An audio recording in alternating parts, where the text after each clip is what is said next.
Hello. Well, I'm back again. I'm running for NC State House, District 81. Over the next couple days, couple weeks, I'm going to be adding videos to my YouTube page and all sorts of social media. I'll leave links to my social media below.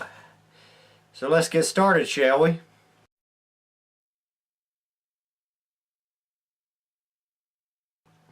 One of the big things I'm going for is term limits in North Carolina. I want a constitutional amendment.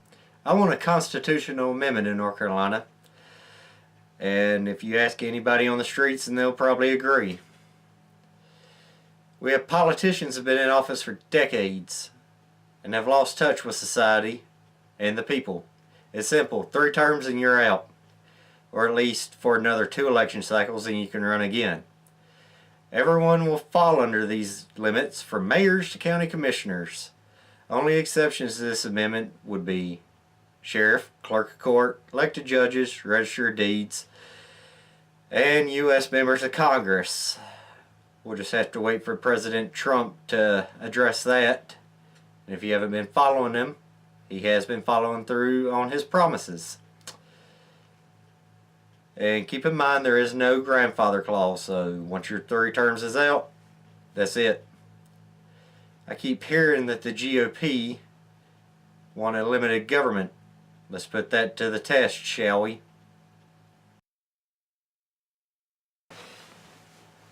Hello and welcome back.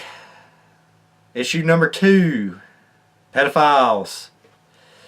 We need to target those sex offenders and those who enable them. I'm going to push for a law stating that if you are caught protecting a sex offender, you will get a percentage of that offender's prison time. After talking with many law enforcement officers, they said it would be hard to catch the enablers. But I'm not doing this because it is easy. I'm doing it because it is hard. Sorry, little JFK there. I believe the end result would be worth it. I'm going to go after organizations that know and do nothing. If you've been following Larry Nassar and Jerry Sandusky, well, there you go. If an organization is caught, they would be fined $1 million. That's a lot of money. Protecting. Are they worth it? No. It is a good deterrent, though. I've heard talk and talk and talk. I've heard victims. I have heard you.